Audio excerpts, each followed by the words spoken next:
우리가 성경에서도 보고 또 인류 역사적으로 보면 여인의 역할은 참 대단합니다.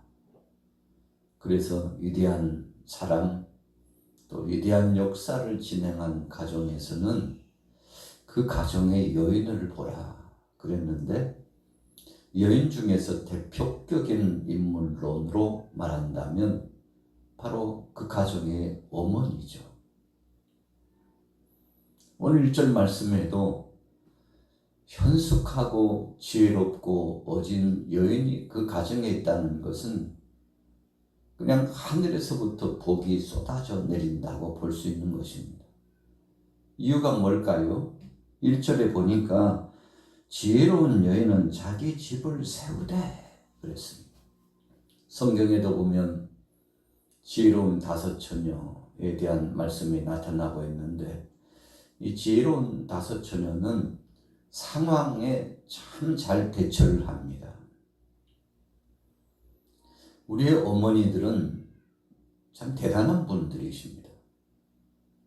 그래서 어머니는 세계 속에 봐도 참 위대한 분이라고 평가할 만큼 그렇게 평가해도 지나침이 없는 것이죠.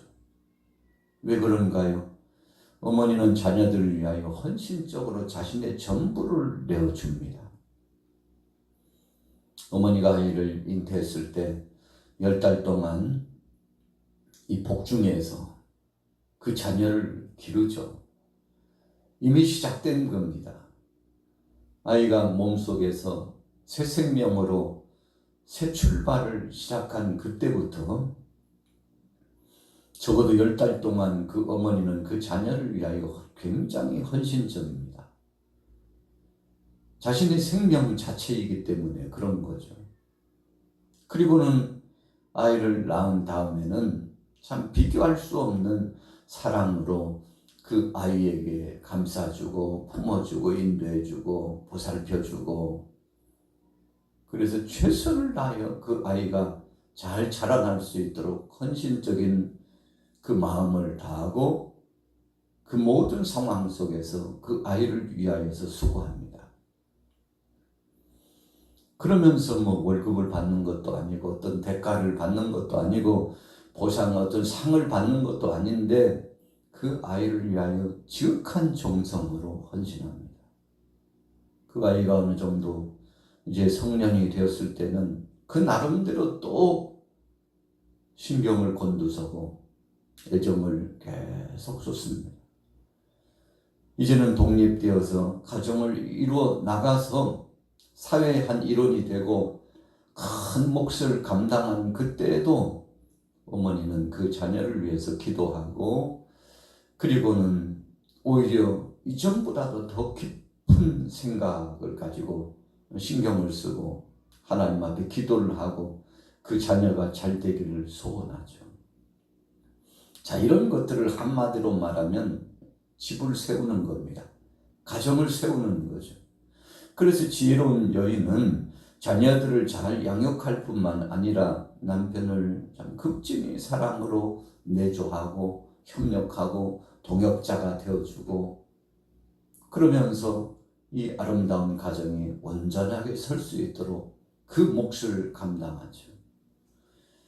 자, 그래서 분명히 말씀에서 1절에도 자기 집을 세우되, 그 옛말에 그런 얘기가 있잖아요. 여인이 집에 잘 들어와야 되는데 잘못 들어오면 집안이 대들보가 흔들린다. 아주 흡사한 이야기들이 계속 오고 가죠. 이유가 뭡니까? 바로 1절 중반절의 내용 때문에 그래요. 미련한 여인이 되면 자기 손으로 그것을 헌다. 뭘 헌다는 겁니까요? 집을 망한 길로 이끌어 간다는 겁니다.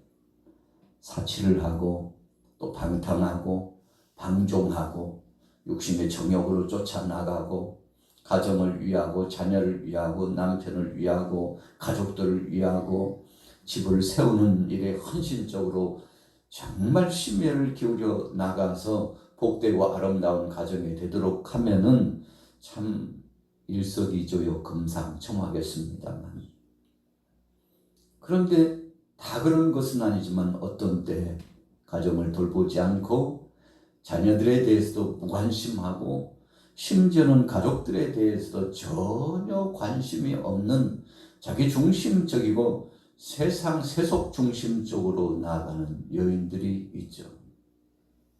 자, 이것은 타락입니다. 이것은 미련한 것 중에 상미련한 것입니다. 이유가 뭔가요? 집을 허무는 것이기 때문에 그렇죠. 건축물이 오래되면 철거 작업을 하고 새 집을 짓습니다. 그런데 철거 작업을 할 때 그 집을 무너뜨릴 때 아주 신속하게 무너뜨릴 수 있는 방법이 있죠. 시간과 비용을 절감하고 인건비를 절감해서 효과적으로 집을 무너뜨리고 그것을 철거해야만이 새 집이 들어서는데, 그때 가장 잘 쓰는 방법이 중심 무너뜨리기입니다. 자, 기둥이 다 받쳐져 있는데 그 기둥의 중심을 무너뜨리는 겁니다. 그래서 건축물을 철거하는 사람은 이 통계적으로 평균치적으로 이 기울기적으로 아주 면밀하게 살피고 어디를 쳐내려야만이 저 집이 빨리 무너지고 철거될까를 분석하고 압니다.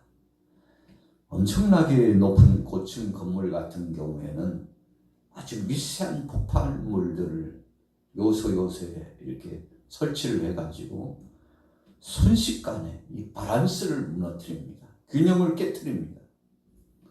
그렇게 가지고 적은 노력을 가지고 짧은 시간 안에 건축물을 무너뜨리는데, 그때 바로 기둥을 타격하는 거 아니겠습니까?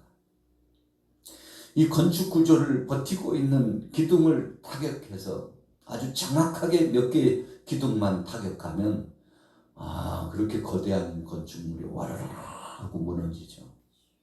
여러분, 오늘 1절 말씀은 바로 그런 겁니다. 세우는 사람이 있는가 하면 무너뜨리는 자가 있어요. 온전하게 발전을 시키고 왕성케 하는 자가 있는가 하면 폐쇄적으로 모든 것들을 방해하고 깨트리는 사람이 있는데, 오늘 하나님께서 우리를 향하여서 지혜로운 자가 되기를 원하시죠. 그래서 아름답게 더 세워나가고 건축되어져 나가고 복된 역사가 있기를 간절히 구하고 그 일에 매진하는 자가 되기를 원하는 말씀을 주시고 있습니다. 자, 그래서 집을 세우는 사람이 있고 그 집을 허무는 사람이 있는데, 여러분, 우리는 자꾸 세워나가고 발전시키는 사람이 되어야 되지 않겠습니까? 자, 두 번째로는 2절에 보니까 정직하게 행하는 사람은 어떤 사람일까 하는 것이죠. 여호와를 경외하여도 배역하게 행하는 자는 여호와를 경멸하느니라. 자, 정직하게 행하는 사람은 하나님을 경외하는 일에 동참하게 되고, 그리고는 마침내 여호와를 경멸하는 것이 아니라 그분을 또 받들어 모시는 이 섬김의 충성의 역사에 동참하게 된다는 것입니다. 그래서 정직이라고 하는 것은 바른 마음씨를 가지고 진리대로 살아가는 사람을 의미합니다. 예수님께서 자기 자신을 소개할 때 내가 곧 길이요 진리요 생명이니라 말씀하셨죠. 예수님을 쫓아 주님을 닮아 살아나가는 것 자체가 바른 삶입니다. 우리가 이 땅에 살면서 온전하고 바른 삶을 살아야 되겠습니다만, 그 표본은 예수님께서 이 땅에 오셔서 보여주시고, 그리고 말씀으로 우리에게 허락해 주셔서 그 말씀 중심으로 바르고 정직하게 살도록 역사해 주셨습니다. 세상에서 가장 아름다운 사람이 누군가 했을 때 정직하고 바르게 살아가는 사람이라고 할 수 있습니다. 이 사람은 빛의 사람입니다. 세상을 밝히는 겁니다. 우리가 어떤 때는 세상을 보면 실망이 올 때가 있어요. 사람들이 살아가는 모습을 보면 왜 저렇게 살까 하고 마음 아파할 때가 있습니다. 그런데 그렇게 마음 아파하고 불편하게 생각하는 그 마음을 갖는다는 것 자체가 참 복되고 좋은 것입니다. 이유가 뭔가요? 하나님의 말씀 중심으로 바르게 살고자 하는 소원이 이 속에 있고 선한 영향력을 끼치는 그런 삶의 행태가 우리 속에 기본적으로 갖춰져 있기 때문에 그런 겁니다. 다른 말로 표현하면 빛의 사람입니다. 빛의 사람은 어두움을 쫓아내고 주위를 환하게 밝혀서 그래서 광명의 역사를 이루는 사람 아니겠습니까? 우리는 어둠의 역사를 싫어합니다. 그리고 그 어둠의 역사가 머물러 있으면 즉시 쫓아내고자 하는 신실하고 거룩한 우리 속심령이 이 속에 성령 안에 있습니다. 그래서 우리는 작은 빛이라고 그러지 않습니까? 예수님께서 참된 빛 되시고 우리는 주님을 닮았기 때문에 작은 빛입니다. 그래서 이 빛을 비추고 살아나가는데 가는 곳곳마다 세상에 환하게 밝혀져요. 무엇으로 밝힙니까? 진리의 말씀으로 정직하고 바르게 살아가는 이 삶의 법칙을 통해서 밝혀나가는 거죠. 자, 그래서 2절에 정직하게 행하는 자는 여호와를 경외하여도 배역하게 행하는 자는 여호와를 경멸하느니라.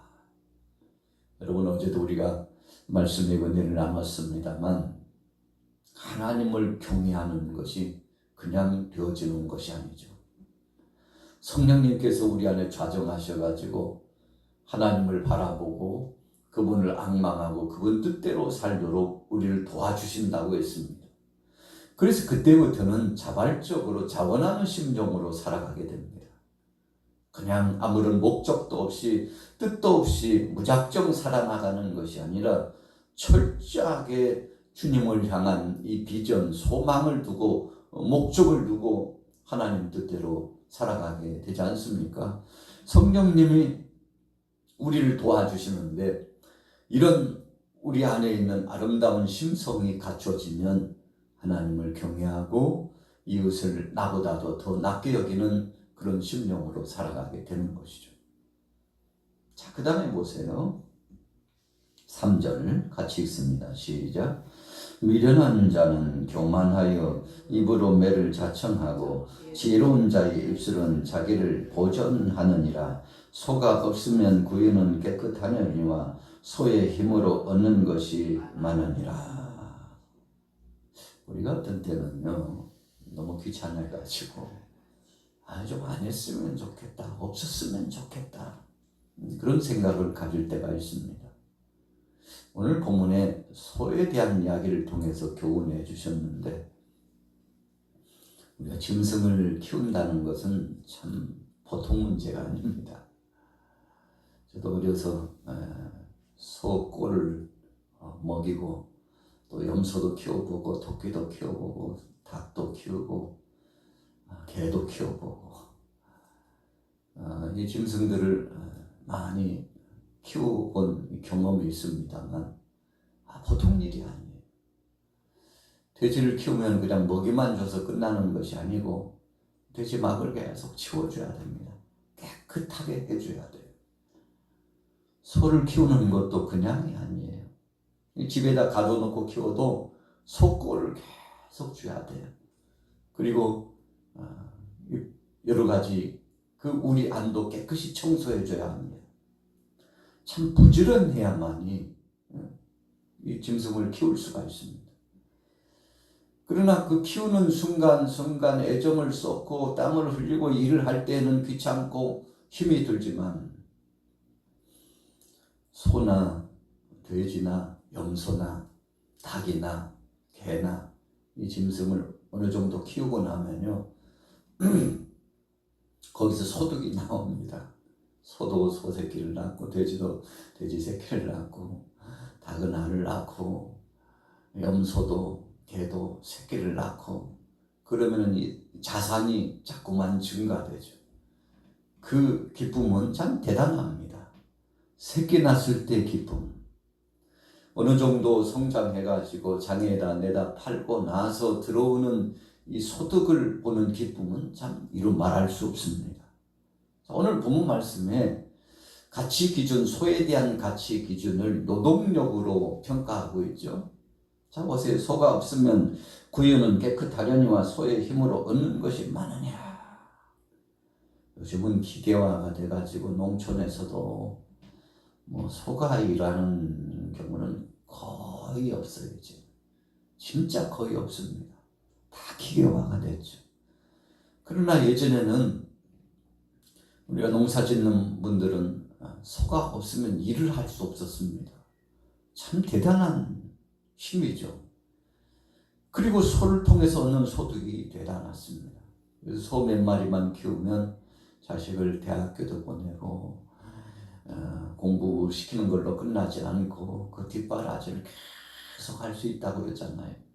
새끼가 커가지고 또 새끼를 낳고 새끼가 커가지고 또 새끼를 낳고 계속 번창하면 산림미천이라고 그랬죠. 그래서 농가에 있어서 시골에서 소는 산림미천이죠.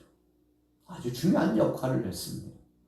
오늘 잠언 기자도 하나님의 은혜 말씀 안에서 소가 없으면 뭐 편하겠지만 아이고 이런저런 땀 흘릴 일도 없겠지만 그러나 소를 통해서 얻는 것에 대한 기쁨이 없다고 했습니다. 여러분, 그래서 성경에 일하지 않으려고 하는 자는 먹지도 말라. 그리고 예수님 말씀하셨어요. 아버지께서 일하시니 나도 일한다. 여러분, 오늘 잠언 14장의 말씀을 다 강론하다 보면 하루 종일 해도 안 끝날 것 같아요. 자, 결론 내리면 그렇습니다. 하나님을 경외하고 지혜롭게 그리고 성실하고 정직하게 살아가라는 말씀입니다. 여러분, 그래서 땀 흘리면서 일을 하는 것은 보람이 있어요. 우리가 집안을 대청소를 하고 나서 얻는 기쁨이 참 크죠. 청소하고 나면 마음이 상쾌합니다. 눈으로 보아도 좋고 냄새로 느끼기에도 상쾌하고 싹 닦아내고 환기를 시키고 그러면 실내 공간이 쾌적해요. 얼마나 기분이 좋은지 몰라요. 그래서 좀 마음이 자작하고 좀 힘이 들고 그럴 때는 대청소를 좀 하죠. 청소를 하면서 얻는 기쁨이 있기 때문에 그런 거죠. 여러분, 수고하면 기쁨이 있습니다. 그래서 열심히 씨를 뿌리는 자는 기쁨으로 그 단을 거두온다고 말씀했죠. 여러분, 기독교 이 신앙을 갖는 나라가 잘 사는 이유가 뭔가요? 그 나라가 잘 될 수밖에 없는 이유가 뭔가요? 오늘 이 본문에 말씀하고 있는 이 모토와 같은 몇 가지 말씀 때문에 그래요. 정직하고 하나님을 경외하고 양심을 속이지 않고 남을 나보다도 더 낫게 여기고 수고하고 땀을 흘리는 것을 복되다고 생각하고 부지런히 하고 여러분, 그래서 여러분들처럼 오늘 이 새벽에 일어나신 분들은 나라를 부흥시키고 교회를 부흥시키고 가정을 부흥시키는 역군입니다. 우리나라가 이만큼 된 것이 바로 새벽 운동이죠. 새벽 기도 운동. 새벽에 일어나가지고 일터로 나가고 새벽종이 울렸다고 계속 노래하면서 참 우리 어르신들이 엄청나게 부지런했죠. 여러분, 그 부지런한 그 값의 그 씨뿌림의 열매가 오늘날 이런 영광스러운 역사를 경험하게 되었는데, 자, 오늘 월요일 아침입니다. 10월 13일 월요일 아침에 오늘 여러분들 마음속에 정직히 행하고 지혜롭게 그리고 하나님을 경외하는 이런 신실한 믿음의 역사를 통해서 복된 하루를 체험하게 되시기를 예수님의 이름으로 축원합니다.